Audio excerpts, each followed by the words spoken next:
ये पुलिस जुल्मी, जिस जुल्म का शिकार वो हुआ, ऐसे जुल्मी पुलिस को बख्शा नहीं जाएगा। जांच में जो भी दोषी पाए जाएंगे उसको बख्शा नहीं जाएगा। आप कहे तो पूरा देश के लोग भी न्याय की मांग कर रहे हैं कि उसका एनकाउंटर नहीं, हत्या हुआ है। बहुत अच्छी बात आपने कहा। मुझे लगता है कि सर्वप्रथम मैं भारतीय जनता पार्टी का हूँ, ये तो आपको जानकारी है। आखिर मुझे चिंता हुई, और वो भरत तिवारी जो पिछड़ों के लिए, गरीब लोगों के लिए लड़ाई कर रहा था, उसमें 70 लोगों के जो बाढ़ पीड़ितों के बाद जो घर बसाए गए थे और वो गड्ढे में घर बसाए जा रहे थे, उसकी मांग थी कि भाई इनको भर करके ऊंचा करो और उस पर बनाओ ये गड्ढे में। वहाँ 2 चापाकल लगे हुए, मैं वहाँ भी गया था, 70 लोगों से मिला था। तो उन चापाकल को से पानी और मिट्टी और कीड़ा निकल रहा था। शायद कोई ठेकेदार ने उसको बहुत कम गाड़ करके भाग गया, और उसी दिन उसने वहीं से टेलीफोन किया कि भाई ये किस ठेकेदार को भेज दिए हो एसडीओ साहब, ये कीड़ा निकल रहा है, आप पीते हो आरओ का पानी और यहाँ के गरीब बच्चे बूतरू सब मैदान में, खुले मैदान में रह रहे हैं, आपको दया नहीं है। अब मुझे लगता है कि अब मुझे शहीद भगत सिंह बनना होगा।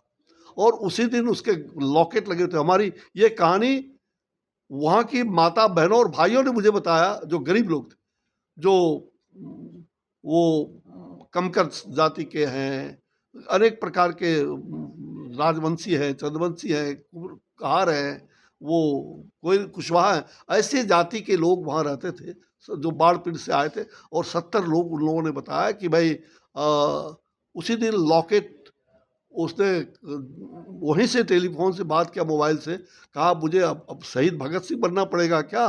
और मैं तो किसी और, उसी दिन वो गया और दूसरे दिन वो अपना एक रिवॉल्वर जो है उसने वो खरीद करके लाया। लेकिन उसने वहीं पर लोगों को कहा, माता बहनों के सामने, वो हमें बात, वो माता बहन वहाँ की बोल रही थी, वो गरीब टोले का, कि उसने कहा कि बोला कि लॉकेट में माँ बहन के, जो मेरी माँ ने लॉकेट दिया था बचपन में, वो लॉकेट में बेच के इसलिए आया हूँ, ये जो देख रहे हो इससे किसी का मैं हत्या नहीं करूँगा। ये शहीद भगत सिंह अपने आत्मरक्षा के लिए मैंने लिया है, कि मुझको डर है कि मुझे मारेगा, लेकिन मारेगा तो मेरे मरने के बाद क्या होगा, ये बात आपने उनके वीडियो से सुना होगा। तो वो लड़का जो हिंदू राष्ट्र के लिए यहाँ से पदयात्रा किया था, वो इतना श्रद्धा और उसको सामाजिक काम करने का जो एक कोविड के कालखंड में उस लड़के ने, प्रधानमंत्री, मैं उस समय स्वास्थ्य का महकमा देख रहा था, मुझे भी उसके माध्यम से, उसने किसी के माध्यम से खबर किया था कि कहो बगल में, मैं मेरा बक्सर क्षेत्र था, तो मुझे भी खबर किया था कि हमको मेरा ट्रायल अगर हो, मतलब मेरे ऊपर हो तो हम शरीर देने के लिए तैयार हैं। और उस समय, और आज तो उनका वो चिट्ठी प्रधानमंत्री जी का वो वायरल भी हुआ है, जो प्रधानमंत्री को कहा था, और वो बराबर प्रधानमंत्री का फैन भी रहा। तो वो किसी जाति पाति का नहीं कि वो ब्राह्मण जाति का था इसलिए हम लोग गए। वो एक लड़का, नौजवान, होनहार और वीर कुंवर सिंह मंगल पांडे का वो क्षेत्र है, वहाँ वीर ही पैदा होता है, वीर धीर गंभीर। उस व्यक्ति ने एक मिसाल कायम कर खड़ा किया है, पूरे समाज के लिए एक प्रश्नवाचक चिन्ह है। इसलिए इसमें जाति पाति की कोई बात नहीं होनी चाहिए। आपस में मिल करके जो अपराध हुआ है, जो उसके साथ सरेंडर करने के बाद जो हत्या, ये पुलिस जुल्मी, जिस जुल्म का शिकार वो हुआ, ऐसे जुल्मी पुलिस को बख्शा नहीं जाएगा। और हमारी सरकार, एनडीए की सरकार ने तुरंत ही, मैं जैसे ही घोषणा किया और मैं वहाँ पहुँचने के पहले सरकार ने ये तुरंत ही आयोग बैठा दिया हाई कोर्ट के जस्टिस के नेतृत्व में। और मुझे विश्वास है कि दूध का दूध और पानी का पानी, न्याय मिलेगा। और जब तक उसको न्याय नहीं मिलेगा, वो निश्चित रूप से, हिंसा का कोई स्थान समाज के अंदर नहीं है।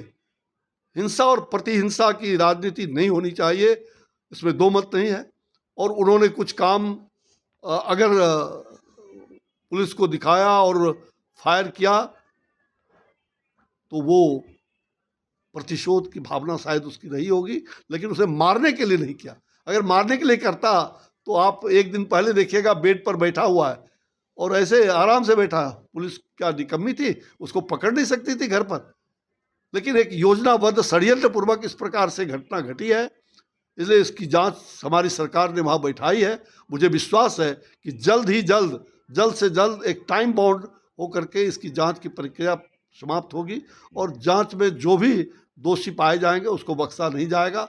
और इसलिए जो पुलिस जिसने हत्या किया है और जो भी जिसके द्वारा ये हत्या का षड्यंत्र रचा होगा, ये जेल के अंदर मिलेंगे आने वाले दिनों में और उन पर हत्या का मुकदमा चलेगा, आगे न्याय मिलेगा उस परिवार को, उस लड़के को जो भरण पोषण के लिए परिवार के लोगों के लिए और लोगों की वहाँ आग्रह भी है लोगों का, वो भरपूर। वैसे तो वो तो बलिदान हो गया, मुआवजा कोई बड़ी बात उसके लिए नहीं है लेकिन उनके माता पिता बुढ़ापे पर है तो सरकार भरपूर उसकी मुआवजा भी 5 करोड़ हो, 10 करोड़ हो, 1 करोड़ हो, जो भी हो भरपूर मुआवजा उसको मिलेगा, इसमें कहीं दो मत नहीं।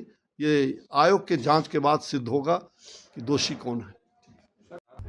प्रभातखबर.com, विश्वास वही, रफ्तार नहीं।